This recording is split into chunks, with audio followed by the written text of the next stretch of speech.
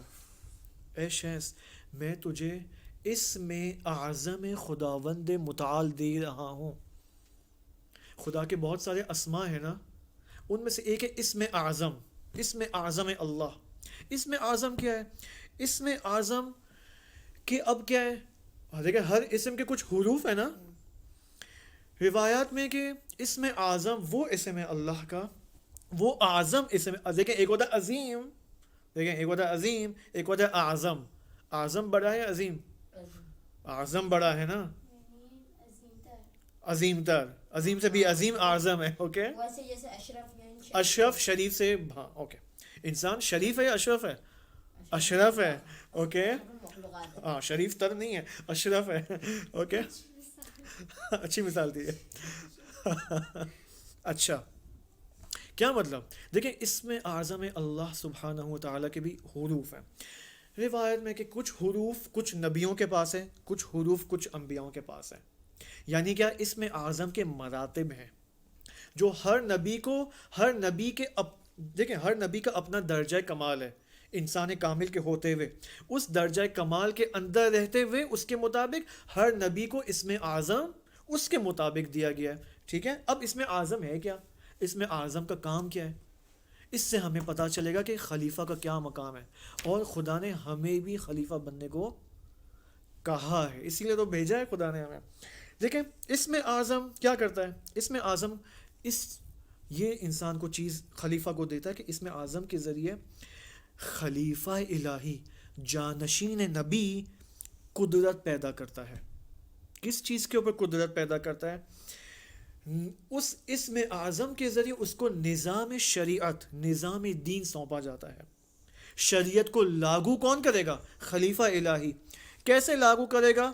وہ ایک پورا شریعت کا نظام اس ایک معاشرے کے اندر حاکم کرے گا، ایجاد کرے گا.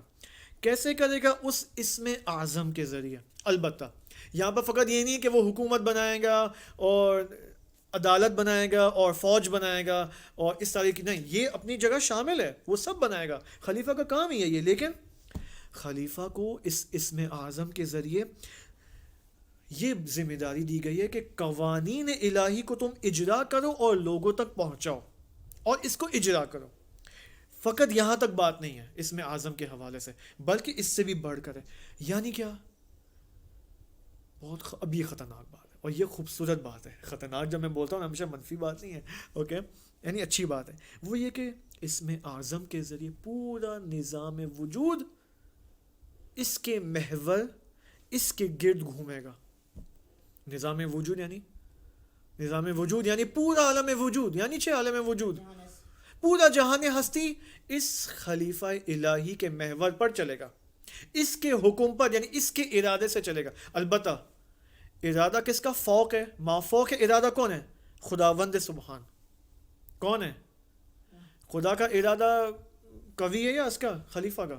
خدا کا. اب کیا مطلب؟ نظام وجود اس کے گرد چلے گا، اس کے ارادے، یعنی خداوند کے ارادے سے ہی یہ نظام وجود چل رہا ہے نا، عالم ہستی چل رہی ہے.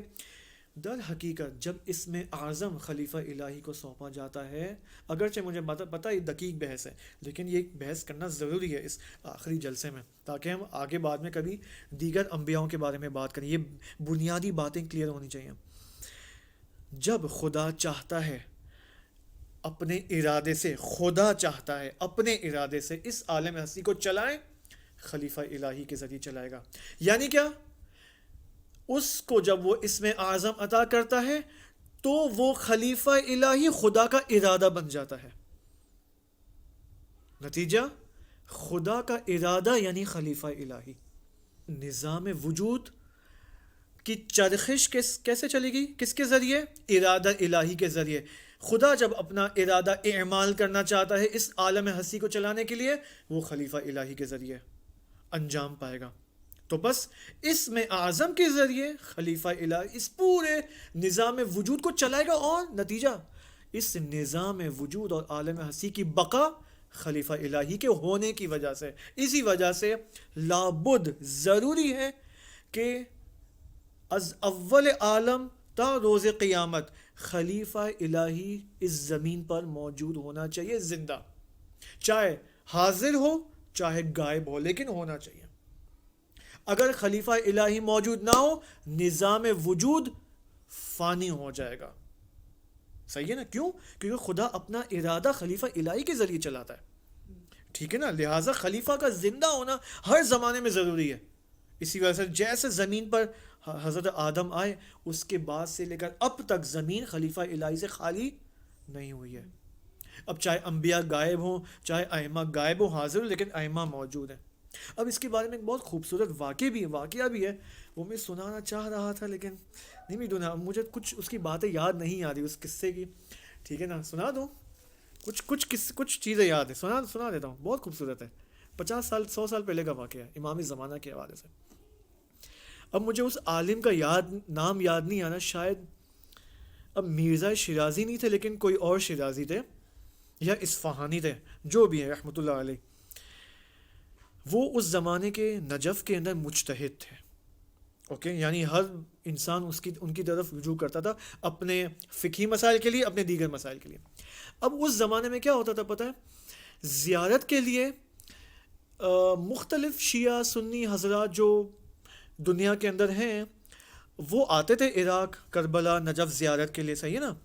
تو ایک زمانے میں کیا ہوا ایک یمن سے کیونکہ یمن میں آپ کو پتہ ہے یمن میں جو فرقہ اس وقت بھی موجود ہے نا وہ ہے زیدی شیعہ کے اندر بھی فرقے ہیں. فرقہ یعنی مختلف گروپس. ٹھیک ہے گرو. اوکے دین کے اعتبار سے مثلا ہم کون سے شیعہ ہیں اثنا عشری یعنی 12 امام کے ہم قائل ہیں. زیدی شیعہ کون ہے جو مثلا 4 امام کے قائل ہیں. ٹھیک ہے جو ابھی بھی یمن میں موجود ہیں. اس زمانے میں زیدی شیعہ کا ایک قافلہ آیا عراق میں زیارت کے لیے اور اس مجتہد سے ملاقات کی. اور اچھا مشہور یہ تھا اب اس نے یہ سنا ہوا تھا کہ بھائی نہیں اس یمنی زیدی قافلے کا جو لیڈر تھا نا قافلہ سالار تھا نا اس نے یہ سنا ہوا تھا کہ بھائی یہ شیعہ تو 12 امام کے قائل ہیں اور ان کا 12واں امام اس وقت پردہ غیبت میں ہے اور زندہ بھی ہے. تو یہ کیسے ہو سکتا ہے کہ امام زندہ بھی ہے اور غیبت میں ہے حاضر کیوں نہیں ہے لوگوں کے سامنے؟ تو اس کے ذہن میں سوال آیا.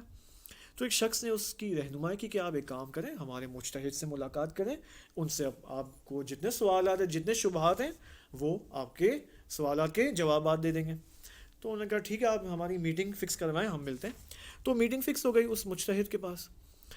تو وہ یمنی شیعہ جو تھا جو لیڈر تھا اس گروہ کا اس نے اپنے سوالات کیے. تو کہا کہ ایک سوال میں یہ پوچھا کہ میں نے سنا کہ آپ کا 12واں امام بھی ہوتا ہے امام مہدی. بولا جی ہاں ہوتا ہے. پھر بولا وہ زندہ ہیں؟ بولا ہاں زندہ ہیں. بولا آپ کا ان سے ارتباط ہے؟ بولا ہاں میرا ان سے رابطہ ہے بالکل ہے. بولا آپ مجھ سے کب ملوائیں گے؟ آپ مجھے بھی ملوا دیں میں ان سے کچھ سوالات پوچھنا چاہتا ہوں حل کرنا چاہتا ہوں اپنے سوالات.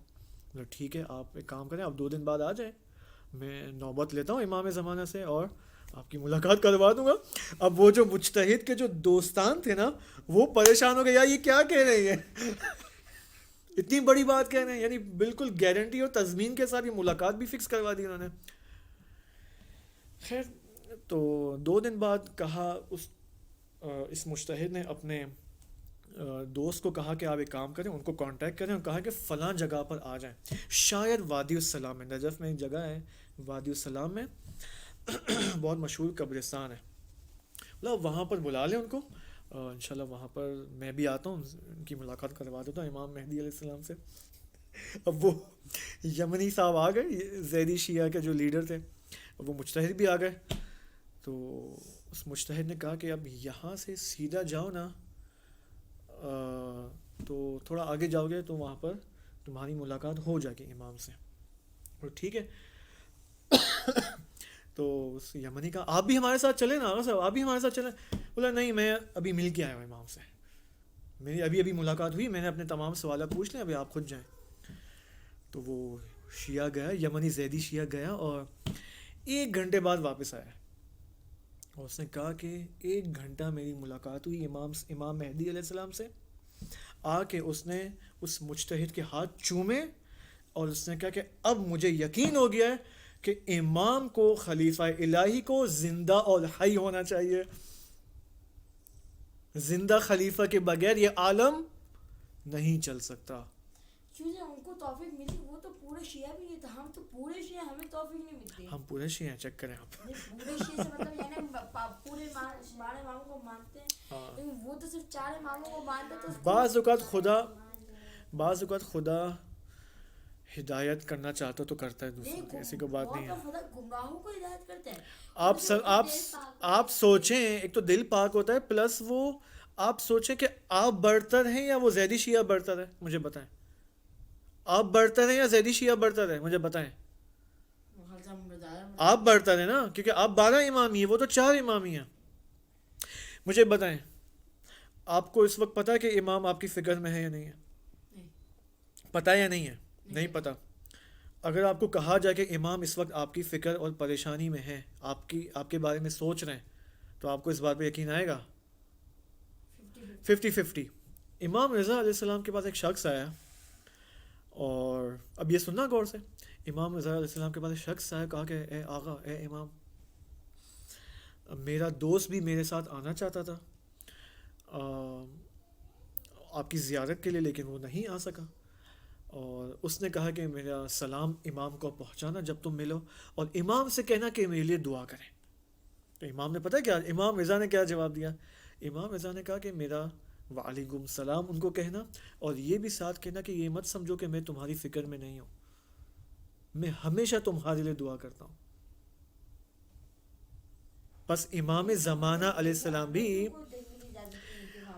ایسے. دیکھیں، اگر آپ کو یاد ہو نا، میں نے پہلے بات کہی تھی کہ زمانہ غیبت میں امام سے کون سا رابطہ قائم کرنا ضروری ہے؟ جسمانی یا روحانی؟ روحانی رابطہ. روحانی رابطہ قوی ہوتا ہے، جسمانی روحانی رابطہ قوی. تو انسان اگر اپنی روح کو قوی کرے اعمال صالحہ کے ذریعے، تو اس کا امام کے ساتھ رابطہ ہو جائے گا. ابھی بھی رابطہ ہے امام کا آپ کے. دیکھیں، ایک ہوتا ہے میرا امام کے ساتھ رابطہ، امام کا مجھ سے رابطہ. امام کا مجھ سے رابطہ 100% ہے. اونتن می اور کلن ازون طرف اونتن ہاس، ولی ازین طرف اونتن نہیں میرے ان طرف. فہمی تھی؟ اس طرح سے کنیکشن نہیں جا رہی. میری طرف سے رابطہ ضعیف ہے، میں غفلت دکھا رہا ہوں، نہ کہ وہ غفلت دکھا رہے ہیں. اوکے، اچھا چلیں، یہ ہو گئی. ماشاءاللہ ہم نے آج امام زمانہ علیہ السلام کو بھی یاد کیا، اور ان سوالات کے چکر میں ہم کچھ بحثوں کو سکپ کرنے پہ مجبور ہو رہے ہیں. ٹھیک ہے، اچھا اب یہاں پر ایک اور بات جو حضرت آدم علیہ السلام کے حوالے سے، وہ حضرت جبرائیل کا تعزیت اور تسلیت عرض کرنا ہے. آپ دیکھیں نا، جب کوئی انسان جاتا ہے دنیا سے، تو لوگ آتے ہیں اس کے رشتہ داروں کے پاس تاکہ اس کو تسلی دیں، تعزیت دیں. ٹھیک ہے، یہاں پر جب جبرائیل علیہ السلام نے شیس علیہ السلام کو خبر دی حضرت آدم کی وفات کی، تو انہوں نے جبرائیل علیہ السلام نے تعزیتی جملے یہ فرمائے: فعظم اللہ علی مصیبتک فیہ اجلک واحسن علی العزاء منہ صبرک. خداوند متعال آپ کو، اے شیس، آپ کو اس عظیم مصیبت پر آپ کو اجر عطا فرمائے، اور آپ کو اس عظیم عزاداری پر، فراق پر، جدائی پر صبر عطا فرمائے. آپ دیکھیں حضرت شیس علیہ السلام، جس طرح حضرت آدم علیہ السلام حضرت حابیل کے فراق میں جس طرح انہوں نے گریہ کیا نا، فقط بے عنوان بیٹا اور فرزند گریہ نہیں کیا، ایک ولی کی جدائی میں گریہ کیا. یہاں پر بھی حضرت شیس علیہ السلام یہ نہیں دیکھ رہے کہ فقط میرے والد دنیا سے گئے، نہیں. حضرت آدم، وہ شخص جو کہ میرا پدر ہے، میرا نبی بھی تھا، وہ میرا سرپرست، میرا نبی دنیا سے چلا گیا ہے. نبی کون ہوتا ہے؟ حضرت زہرا سے پوچھے نبی کون ہوتا ہے. جب نبی اکرم صلی اللہ علیہ وآلہ وسلم دنیا سے گئے نا، تو حضرت زہرا نے شدیداً گریہ کیا کچھ دنوں تک. ایک دفعہ پوچھا کہ اے حضرت زہرا، آپ کیوں نہ گریہ کر رہی ہیں؟ تو کیا فرمایا؟ فقد النبی و ظلم الوسی. نبی کا فقدان اور وسی یعنی علی پر ظلم. کیا مطلب نبی کا فقدان؟ جب نبی چلا جاتا ہے دنیا سے، یعنی کیا؟ آسمان اور زمین کے درمیان رابطہ ختم ہو جاتا ہے. یہ نبی کے جانے سے یہ ماجرا پیش آتا ہے کہ آسمان یعنی کیا؟ وہاں سے شریعت آ رہی تھی، وہاں سے ہدایتیں آ رہی تھی آسمان سے، اب وہ رابطہ ختم ہو گیا. حضرت شیخ کو یہی غم تھا. لیکن بالآخر بعد میں حضرت شیخ کو بعد میں خوشخبری دیتے کہ آپ کا عالم غیب سے تعلق ختم نہیں ہوتا بالآخر، چونکہ آپ نبی ہیں.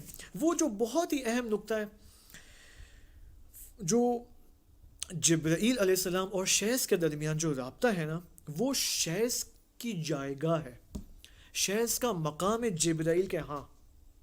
یعنی جبرائیل شیخ کو کس نگاہ سے دیکھتے ہیں، صحیح ہے، یہ میں آپ کو بتانا چاہ رہا ہوں. ٹھیک ہے، سب سے پہلا کام جو البتہ یہ میں بتا دوں، حضرت آدم علیہ السلام کا پورا تشییع جنازہ ہوتا ہے. جس طرح آج ہم اور آپ مردوں کو کفن دفن دیتے ہیں تمام دینی احکامات کے ساتھ، حضرت آدم علیہ السلام کو بھی حضرت جبرائیل نے تمام 70,000 ملائکہ سمیت ان کو کفن و دفن کیا، ان کو غسل دیا انہوں نے، اور پھر ان کو دفن کیا انہوں نے. جب حضرت شیخ علیہ السلام نے وہ وصیت لی نا حضرت آدم سے، تو یہاں پر جبرائیل علیہ السلام نبوت شیخ کے بارے میں متذکر ہوتے ہیں، فرماتے ہیں من مثلک یا شیخ، اے شیخ تیرے جیسا کون ہے اس وقت دنیا میں، کوئی بھی نہیں ہے. قد اعطاک اللہ سرورا وکرامتہ والبسک لباس عافیتہ فلعمری لقد خصک اللہ منہ بامر جلیل. اے شیخ تیری مانند کوئی نہیں ہے اس وقت دنیا کے اندر، خداوند سبحان نے تجھے کرامت بخشی ہے، تجھے سرور دیا ہے، ٹھیک ہے، اور تجھے لباس عافیت بخشا ہے. ٹھیک ہے، جو ایسا لباس عافیت، دیکھیں ہر لباس انسان کے بدن کے اوپر فٹ نہیں آتا ہے، بعض اوقات اسی طرح معنوی لباس بھی ہوتا ہے. معنوی لباس یعنی معنوی مقامات، معنوی مقامات اس کو دیا جاتا ہے جو فٹ آئے، جو اس کے معنوی بدن کے اوپر فٹ آئے. ٹھیک ہے، شیخ علیہ السلام کو بھی خداوند نے لباس نبوت عطا فرمایا، لباس عافیت عطا فرمایا، کیونکہ شیخ اس چیز کے قابل تھے. اچھا، پھر یہاں پر اب ایک اہم بات جو جبرائیل علیہ السلام شیخ کو فرماتے ہیں، اب یہ ہم سے مربوط ہے. یا شیخ، یا مہدی، یا شیخ، علم تعلم کیا تم نہیں جانتے ان اللہ تعالی لما خلق اباک آدم اوقفہ بین الملائکہ. اے شیخ کیا تم نہیں جانتے کہ جب اللہ تعالی نے تمہارے والد یعنی آدم کو خلق کیا تو تمام ملائکہ کے درمیان آدم کو کھڑا کیا. وَأَمَرَنَا، اور خدا نے ہمیں حکم دیا، ہمیں کون، میں جبرائیل اور میرے تحت جتنے بھی ملائکہ ہیں، خدا نے ہمیں حکم دیا بِالسُّجُودِ لَہ، سجدہ کرنے کا آدم کے سامنے. فَكَانَ إِمَامَنَا لِيَكُونَ ذَلِكَ سُنَّةً فِي ذُرِّيَّتِهِ. اب بہت اہم بات ہے، جس چیز نے مجھے ہلایا ہے نا وہ اس بات نے، پیش مطالعے کے اندر جب میں آپ کے آنے سے پہلے مطالعہ کر رہا تھا نا، اس جملے نے مجھے واقعی ہلا کے رکھ دیا. وہ کیا ہے، ترجمہ کروں. جب خدا نے ہمیں حکم دیا کہ ہم آدم کے سامنے سجدہ کریں، فکان امامنا، تو آدم ہمارے امام ہو گئے. آدم کس کے امام ہو گئے، تمام ملائکہ کے، حتیٰ جبریل کے بھی امام کون ہے، صحیح ہے، کیونکہ انسان کیا ہے، اشرف المخلوقات ہے نا، ملائکہ سے بھی اشرف ہے، یعنی امام. اب آگے دیکھیں، لِيَكُونَ ذَلِكَ سُنَّةً فِي ذُرِّيَّتِهِ، بس آدم ہمارے امام ہو گئے یہاں تک کہ ان کی ذریت کے اندر، ذریت یعنی کیا، نسل، آدم کی نسل کہاں تک ہے، قیامت تک. میں اور آدم کی نسل کے اندر شامل ہے یا نہیں ہے علیہ السلام، یہاں تک کہ یہ آدم کا امام ہونا آدم کی تمام نسلوں کے اندر رکھ دیا گیا ہے. کیا مطلب، یعنی میں اور آپ بھی ملائکہ کے امام ہیں. اب آگے جملہ دیکھیں، جبرائیل علیہ السلام نے، اب میں آ رہا ہوں اسی نقطے پہ واپس آؤں گا. جبرائیل علیہ السلام نے فرمایا وَقَدْ قَبَضَهُ الْيَوْمَ، جب خداوند سبحان نے آج آدم کی روح کو قبض کیا، وَأَنْتَ وَسِيُّهُ، اور اے شیخ، وَأَنْتَ وَسِيُّهُ وَوَارِثُ عِلْمِهِ، اور تم اس کے وسیع بن گئے اور تم ان کے علم کے وارث بن گئے. وَأَنْتَ تَقُومُ مَقَامَهُ فَكَيْفَ نَتَقَدَّمُكَ وَأَنْتَ إِمَامُنَا. کیوں جبریل یہ جملہ فرما رہے ہیں، جب تجہیز ہوا نا، دیکھیں جب کفن دفن ہو جاتا ہے اس کے بعد کیا کرتے ہیں، نماز جنازہ پڑھتے ہیں. صحیح ہے. نماز جنازہ میں جب آدم علیہ السلام کی نماز جنازہ ہونے لگی نا تو جبرائیل علیہ السلام نے کہا کہ اے شیس تم ہمارے امام ہو, صحیح, تو تم آگے کھڑے ہو اور میں تمہاری اقتدا کروں گا.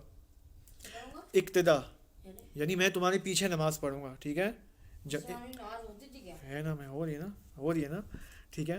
تو شیس نے کہا نہیں اے جبریل آپ آگے ہیں, میں آپ کے پیچھے اقتدا کرتا ہوں. اس کے بعد پھر یہ جملہ فرمایا کہ نہیں, جب آدم کو خلق کیا اور تمام ملائکہ کے درمیان رکھا اور سجدے کرنے کا حکم دیا تو سجدے کرنے کا نتیجہ کیا ہوا کہ آدم ہم سب کے امام بن گئے, اور نتیجے میں تمام ذریہ آدم, تمام نسل آدم ہمارے امام ہیں. اور اے شیخ اس وقت تم ہمارے امام ہو, اور امام کو آگے ہونا چاہیے, اور میں جبرائیل چونکہ معموم ہوں مجھے پیچھے ہونا چاہیے. اس کے آگے پھر جبرائیل علیہ السلام نے یہ فرمایا کہ خداوند سبحان نے جب آدم کی روح کو قبض کیا پھر کیا ہوا, تو آدم خدا نے آپ کو وصیت, وصایت اور علم, نبوت سب کچھ ادا کیا. وَتُوبِ نشینی, اور اب تم آدم کی جگہ ہو, یعنی اب تم نبی ہو. پھر کیا ہوا فَكَيْفَ نَتَقَدَّمُكَ وَأَنْتَ إِمَامُنَا, تو میں کیسے آپ کے آگے آ جاؤں اس حال میں کہ آپ میرے امام ہیں. آپ دیکھیں جبرائیل علیہ السلام تسلیم ہے, تسلیم محض ہے آدم کے سامنے, شیز کے سامنے. لہٰذا اب مجھے بتائیں, اب میں جو بات جو میں نے کہا نا جو ہلا کے رکھ دی وہ یہ کہ بھائی ہم بھی ملائکہ کے امام ہیں. اسی وجہ سے نبی اکرم کی یہ حدیث ہے, وَإِنَّ امام علی کو خطاب کرتے ہوئے وَإِنَّ الْمَلَائِكَةَ لَخُدَّامُنَا وَخُدَّامُ مُحِبِّينَ, ملائکہ ہم اہل البیت کے خدام ہیں, خدمت گزار ہیں, اور ہمارے محبین کے بھی خادم ہیں. میں اور آپ کون ہیں؟ اہل البیت کے محبین ہیں. یعنی کیا, انسان کی منزلت ہمیں حضرت جبرائیل کے اس کلام سے اور نبی اکرم کے اس کلام مبارک سے ہمیں پتہ چلتی ہے. وہ کیا منزلت ہے جو میں نے پہلے بھی بیان کی تھی کہ انسان قافلہ سالار ہستی ہے, اس عالم ہستی کا کاروان سالار, قافلہ سالار انسان ہے. اور دوسری طرف سے ملائکہ کون ہیں؟ اس عالم ہستی کے مدبرات ہیں, مدبرات عالم ہیں, اس عالم کی پلاننگ کرنے والے ہیں. دوسری طرف سے اس انسان کون ہے؟ امام ملائکہ ہے.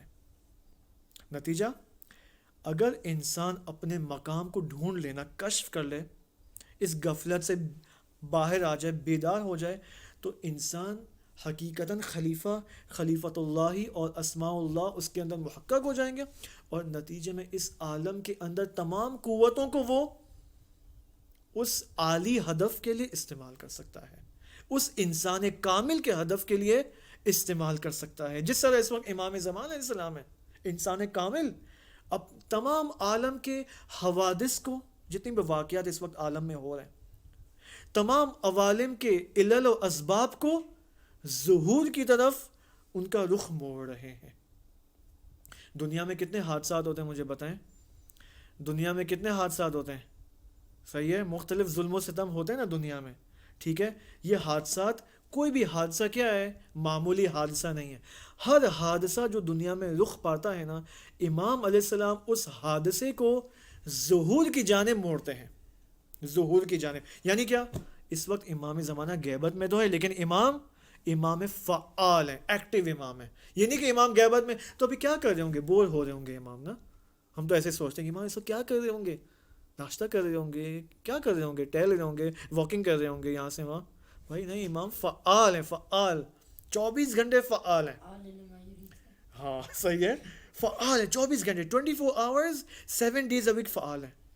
بس مجھے اور آپ کو بھی کیا کرنا ہے, اسی امام کو فالو کرنا ہے, اور خلیفۃ اللہ کی صفات کو اپنے اندر محقق کرنا ہے, تاکہ ہم واقعاً امام ملائکہ بن جائیں. اس وقت ہم چونکہ غفلت میں نا, تو ہم ملائکہ کے امام حقیقتاً بن نہیں سکے ہیں اس وقت غفلت کی وجہ سے. اب یہاں پر جب آدم علیہ السلام کو دفن کر دیا گیا اس قبرستان کے اندر, تو جبرائیل علیہ السلام اور فرشتوں نے چاہا کہ وہ جائیں اپنے دوبارہ اس عالم الہ کے اندر, عالم ملکوت کے اندر. تو یہاں پر شیخ علیہ السلام نے زور سے فریاد لگائی, گریہ کیا, یا وحشتا یا وحشتا, اے وحشت, اے وحشت. کیا مطلب وحشت؟ یعنی ان کو تنہائی سے وحشت ہونے لگی کہ اب تو جبرائیل بھی مجھے, ایک تو آدم علیہ السلام چلے گئے, ان کے والد نبی, دوسری طرف جبریل اور ملائکہ بھی مجھے چھوڑ کے جائیں، میں تو تنہا ہوں پہ. یعنی کیا کس چیز سے وحشت؟ یعنی عالم غیب سے میرا ارتباط قطع ہونے والا ہے. جبریل جب جا رہے ہیں تو میرا عالم غیب سے ارتباط ختم ہونے والا ہے. تو یہاں پر جب جبرائیل علیہ السلام نے ان کے آہ و نالے سنے تو جبرائیل نے ان کو دلداری کی اور یہ فرمایا لا وحشت علیک یا شیس، لا وحشت علیک مع اللہ تعالی یا شیس، اے شیس جب خدا موجود ہے تو کس چیز کی وحشت؟ بل نحن نازلون علیک، بلکہ ہم، میں جبرائیل اور ہم ملائکہ، ہم آپ کے پاس آتے رہیں گے، آپ کی طرف نازل ہوتے رہیں گے بے امر رب، خدا کے حکم سے، وہو یؤنسک، اور ہم آپ کے انیس بنیں گے. ٹھیک ہے، مانوسیت، اونس. فلا تحزن، غمگین مت ہو. واحسن ظنک بربک، اپنے رب کی طرف حسن ظن رکھو. فانہ بک لطیف وعلیک شفیق، کہ تیرا رب لطیف ہے اور تمہاری طرف شفیق ہے. یہاں پر اس کے بعد جب یہ ماجرہ سب ختم ہوا پھر وہ درد سر واپس آ جاتا. کون؟ مسٹر قابیل واپس آ جاتے ہیں یہاں پر. قابیل جب جبرائیل گئے نا تو قابیل پتہ ہے چونکہ آدم علیہ السلام جب تک زندہ تھے نا تو قابیل آدم سے چھپتے تھے، کبھی پہاڑوں میں جاتے تھے، وہ ڈرتے تھے آدم سے. قابیل آدم سے ڈرتا تھا. جب جبریل چلا گیا نا تو قابیل کسی پہاڑ کے پیچھے سے آیا اور شیز کے پاس آ کر کہنے لگا کہ مجھے پتہ ہے میراث نبوت تمہارے پاس ہے، اگر تم نے اس میراث نبوت کو اظہار کیا نا، یعنی اگر تو نے سب کو بتا دیا نا کہ تو نبی ہے اور میراث نبوت تیرے پاس ہے، علم نبوت تیرے پاس ہے، اور تو نے تبلیغ کرنا شروع کی اور لوگ تیرے پاس آنے لگیں تجھ سے ہدایت لینے کے لیے، تو میں تجھے بھی حابیل کی طرح قتل کر دوں گا. تو خبردار سامنے آنا. جی کیا حضرت شیز کو، حضرت آدم کو کیوں نہیں کہا، شیز کو کہا؟ کیونکہ حضرت آدم علیہ السلام نے بالآخر اس نبوت کا آغاز کر لیا تھا جب زمین پر یہ نہیں کہ زمین پر آنے کے اگلے دن قابیل تو تھا نہیں، پیدا نہیں ہوا تھا، ایسا ایسا بچے پیدا ہوئے، حابیل قابیل بڑے ہوئے، جب تک آدم علیہ السلام نے اپنی نبوت کا آغاز کر چکے تھے وہ. کیونکہ اس واقعے کے بعد، قربانی کے واقعے کے بعد بالآخر اس کو خطرہ محسوس ہوتا تھا آدم علیہ السلام، کیونکہ قابیل نے کیا حرکت کی تھی؟ حابیل کو قتل کیا تھا. تو اس کے ذہن میں یہ تھا کہ ممکن ہے آدم علیہ السلام مجھ سے انتقام لے، جبکہ آدم علیہ السلام ایسی شخصیت نہیں کہ وہ انتقام لیں گے. جی اب حضرت شیز نے انتقام کیوں نہیں لیا، اب ممکن اس کی وجوہات ہو، مجھے نہیں معلوم. ٹھیک ہے، ہاں حضرت شیز نے، دیکھیں حضرت شیز انتقام لے سکتے تھے، بات صحیح ہے، لیکن کیوں نہیں لیا؟ کیونکہ ابھی ہم یہ دیکھنے والے ہیں کہ قابیل نے اپنے لشکر کے اندر بہت زیادہ اضافہ کیا تھا. یعنی اگر آپ مقایسہ کریں نا کہ قابیل کی طرف لوگ زیادہ ہیں یا شیز کی طرف، تو قابیل کی طرف لوگ زیادہ تھے. منحرفین از ہدایت نبی زیادہ لوگ موجود تھے اس قافلے کے، قابیل کے قافلے میں لوگ زیادہ، اس کے پرچم کے نیچے لوگ زیادہ جمع ہوئے تھے.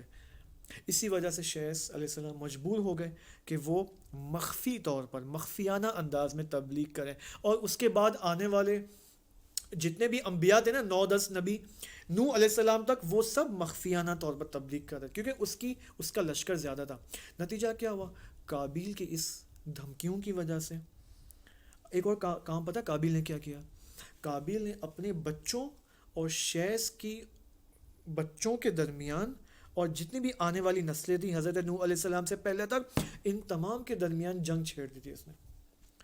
اور یعنی آپ سمجھیں، مجھے پتا کتنا فاصلہ تھا آدم سے لے کر نوح تک؟ تقریباً 1500 سال کا فاصلہ، تقریباً 1000 سے 1300 سال تک قابیل کے بچوں اور شیز کے بچوں میں جنگ چھڑ گئی تھی قابیل کی وجہ سے. وہ جو شیطان نے اس کو سید چڑھایا تھا، اس کے کان بھرے تھے، اس کی وجہ سے. اب اس کی وجہ سے آپ دیکھیں شیز علیہ السلام کو اور وہ جو 9-10 انبیاء تھے نا، ان کے لیے واقعی مشکل ہو گیا تھا تبلیغ کرنا دین کی راہ میں، بلاکہ کیونکہ خون ریزی چل رہی ہے دنیا کے اندر، وہی از ابتدائی عالم میں وہی البتہ وہ ڈر جو ملائکہ نے بھی پیش کیا تھا، ٹھیک ہے، وہ محقق ہوا یہاں پر. لہٰذا اس میراث نبوت کو حضرت شیز علیہ السلام آشکار نہیں کر پائے.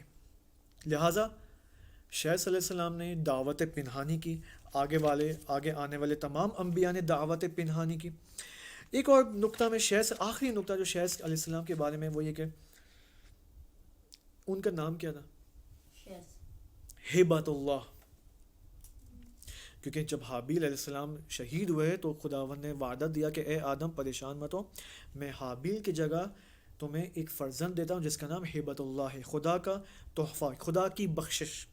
ہبہ یعنی بخشش ہے خدا، ٹھیک ہے. اور لہٰذا شاید اب مجھے نہیں پتا شیز کا ترجمہ کیا ہوگا، اب میں نے یہاں بھی لکھا ہوا نہیں کچھ ایسی چیز، ٹھیک ہے، ایسی کوئی چیز لکھی ہوئی نہیں ہے. کوثر فقط ایک معمولی سا نام نہیں ہے جو حضرت فاطمہ سلام اللہ علیہ کو دیا گیا ہے. پاسبل ہے. اب دیکھیں ہبۃ اللہ سے تو یہاں سمجھ میں آ رہا ہے ہبۃ اللہ کیوں کہتے ہیں. حضرت حابیل کے بجائے اب بخشش، عطیہ الہی، ٹھیک ہے نا. یہاں پر سوال اب یہ ہم سے مربوط ہے کہ اگر ہم خدا سے مانگیں تو ہی خدا ہمیں عطا کرے گا، اور اگر ہم نہیں مانگیں تو خدا ہمیں عطا نہیں کرے گا. اس کا جواب ہمیں رجب کی وہ مشہور دعا میں ملتا ہے، یا من یعطی من سأل. صحیح ہے، اے وہ خدا کہ جس کو درخواست اگر کی جائے تو وہ عطا کرتا ہے. یا من یعطی من لم یسألہ، اور اگر اسے درخواست نہیں کی جائے تو بھی دیتا ہے. صحیح ہے نا. تو آپ دیکھیں یہاں پر خداوند سبحان نے حضرت آدم کو بغیر اس کے کہ حضرت آدم نے درخواست کی خدا نے عطیہ کیا، بخشش دی. ایک اور کیا، لَإِن شَكَرْتُمْ لَأَزِيدَنَّكُمْ. آخری نقطہ، نسل آدم کا کیا ہوا، نسل حابیل کا کیا ہوا، نسل قابیل کا کیا ہوا. 2 منٹ. ہاں نا ازدواج تو دونوں نے شادی کی تھی. حابیل کی بھی میں نے کہا تھا نا کہ حابیل اور قابیل کی لڑائی، صحیح ہے، بعض علماء کہتے ہیں ان کے شادی کے اندر جھگڑا ہوا تھا، ٹھیک ہے، اور بعض اوقات ایک نظریہ کیا تھا، ولایت کیا مسئلہ تھا. لیکن ہم نے وہ ازدواج والی بات زیادہ قبول نہیں کی، لیکن ان کی شادی ہوئی تھی، ان کے بچے بھی تھے، سب کچھ ہوا تھا. فرزند حابیل اور فرزند شیس، یعنی آپ سمجھے کہ اب مجھے یہاں پر فرزند لکھا ہوا ہے، آپ سمجھے کہ حابیل کی لڑکی اور شیس کے لڑکے نے آپس میں شادی کی، یا برعکس ہے، شیس کی لڑکی اور حابیل کے لڑکے نے آپس میں ان کی شادی ہوئی، ٹھیک ہے. اور جتنے بھی انسان بعد میں وجود میں آئے نا وہ ان کی نسلوں سے وجود میں آئے. لیکن قابیل، اس کے فرزندان بھی بالآخر وجود میں آئے، وہ اس نے بھی شادی کی تھی، لیکن اس کے بچے کیا تھے، اہل دشمن تھے، اہل دشمن شیس. یعنی اس کے بچے، قابیل کے بچے شیس کے بچوں اور حابیل کے بچوں کے دشمن تھے. لہٰذا ان کے درمیان دائماً لڑائی تھی، ٹھیک ہے نا. آپ یوں سمجھیں جتنے بھی 2 قسم کے امام ہیں قرآن کے اندر ذکر کیے، ایک وہ ہے جو ہمارے ائمہ معصومین ہیں، صحیح ہے، ایک وہ جو امام النار ہے، جہنم کے امام ہیں، امام السوء ہیں، امام اشقیاء ہیں. اوکے، یہ جو امام اشقیاء یا ائمہ اشقیاء ہیں یہ قابیل کی نسل سے ہیں.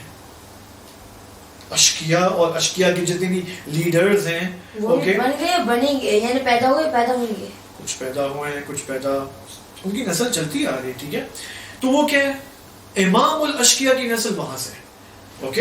لہٰذا ہم یہاں پر حضرت آدم علیہ السلام کے اس خوبصورت موضوع کو ختم کرتے ہیں. اگرچہ بہت سارے نکات اور بھی باقی تھے، لیکن ہم نے ان 24 جلسوں کے اندر کچھ اکثر بیسک نکات بیان کر دیے. انشاءاللہ حضرت آدم علیہ السلام، بی بی حوا سلام اللہ علیہ، حضرت شیس علیہ السلام اور حضرت حابیل علیہ السلام، ہم سب کے لیے دعا کریں گے. اور میں آپ کو یہ ایک خطرے کی گھنٹی بتا رہا ہوں، ایک میں خطرہ بتا رہا ہوں آپ کو جو ہم سب کو پیش آ سکتا ہے کل سے. وہ یہ کہ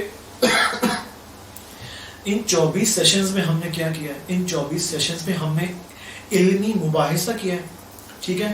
ایسا تو نہیں تھا کہ صرف میں بول رہا تھا اور آپ سن رہے تھے، ٹھیک ہے، نہیں، آپ بھی بول رہے تھے، آپ کے بھی سوالات تھے اور میں جواب دے رہا تھا. تو ایک 2 طرفہ ڈسکشن تھی ہماری. بالآخر ہم نے الحمدللہ ماہ رمضان میں جو ایک افضل عمل کیا، علم حاصل کرنا، وہ خدا نے ہمیں توفیق دی.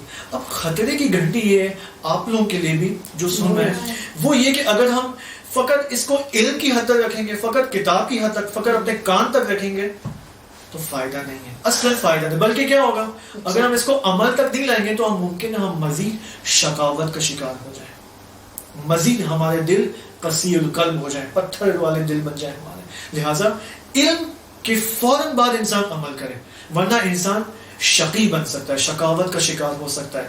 اگر انسان نے علم کے اوپر عمل کیا تو سعادت کا شکار ہو سکتا ہے.